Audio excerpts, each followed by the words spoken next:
Mortal Kombat 10. I like that.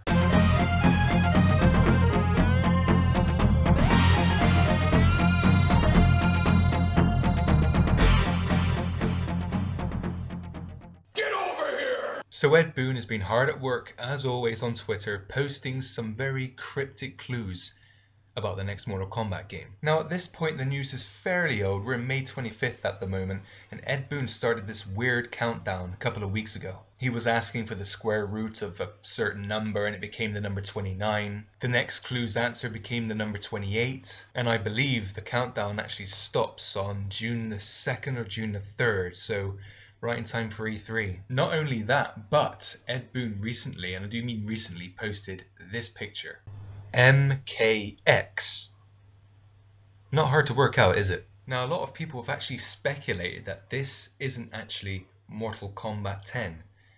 Somehow, this is the next Injustice game. What? That makes no sense whatsoever. The first Injustice game was only released last year. Why would they bring another one out this year or even next year? Fighting games are about longevity. Look at Street Fighter 4. You could spend literally years on that game and you can still learn something new. I have. So no, it's not Injustice. However, something very, very interesting was brought to my attention, and it's what people may think this game could actually be. X is generally used as the number 10. It's Roman numerals, so what else could it be? Yes, people think that this might actually be a crossover game. And if it is, well, I've only got one thing to say to that. Cool. I initially thought that maybe they'd be doing it with Street Fighter, which, personally I've always wanted to see. A lot of people don't know, they think, they say things like, it wouldn't work because they can't do fatalities on the fucking characters. But who said anything about Street Fighter? I've heard whisper in the wind that they're actually making another Killer Instinct game, so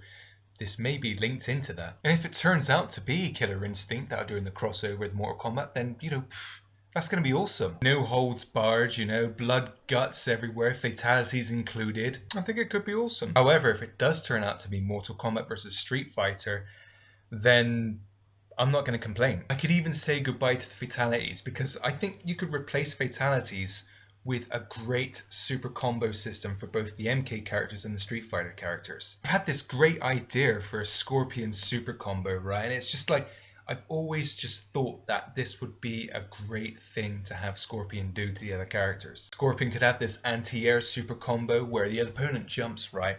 And so you activate the Ultra or super combo, whichever you prefer. He throws his spear to the other character, right?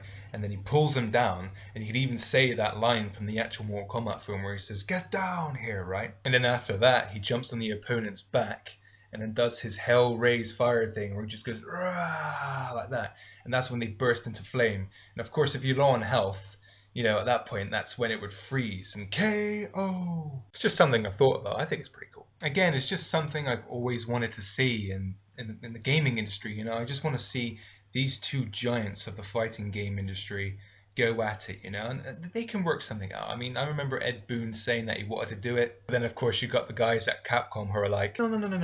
But I think they'll do it at some point. At the end of the day, people run out of ideas. Look at movies and television, it's the same plot over and over again. And when originality does come into it, it's either really, really good or really, really shitty. It's just a matter of time. And if this does turn out to be the next Mortal Kombat game, Mortal Kombat 10, I want to see a few things. I want to see a more wide variety of characters. I want to see friendships. I want to see a better crypt. The crypt in Mortal Kombat 9, it was alright. It had a cool layout. I liked the layout of it. It was just, you didn't unlock anything. It was just like sketches and art, which is kind of cool. But, you didn't really unlock anything super awesome, I mean, in Mortal Kombat Deception, I always remember this, and, call me a pervert if you like. You had that one crypt that opened up this really saucy picture of Melina. That was pretty cool. I'm not saying fill every crypt with, like, saucy pictures. I mean, you can if you want, but, it was a nice little gift. But the third thing I want to see in Mortal Kombat 10 is Conquest Mode. Conquest Mode in Mortal Kombat Deception was so good. Think about it. Can you imagine Conquest mode on the next gen platforms right now? I mean, that sounds amazing to me. You could do what they did in Deception and tell the story through the Conquest mode instead of the arcade mode, or even the story mode in Mortal Kombat 9. The story mode in Mortal Kombat 9 was so good. I mean, it was practically flawless. It told the story in a bit of a twisty turny way, which, you know, I was happy to have. I've been a fan of the Mortal Kombat series since the very first game. I remember my brother saying, you know what, there's this really fucked up game out in the arcades, you know, you can put people's heads on spikes and all this kind of stuff, you know. So naturally I was like, that sounds so cool. I was a bit of a bloodthirsty kid. What we have to do now is just wait a week or so and then we get to find out for sure. I'm not gonna lie, I am really looking forward to see what they do with this game. What about you? Let me know your thoughts, you know, are you looking forward to this game? Are you not looking forward to this game? Are you strictly a Street Fighter fan? Are you strictly a Mortal Kombat fan? Let me know in the comments below. You know, keep it tight. Scorpion.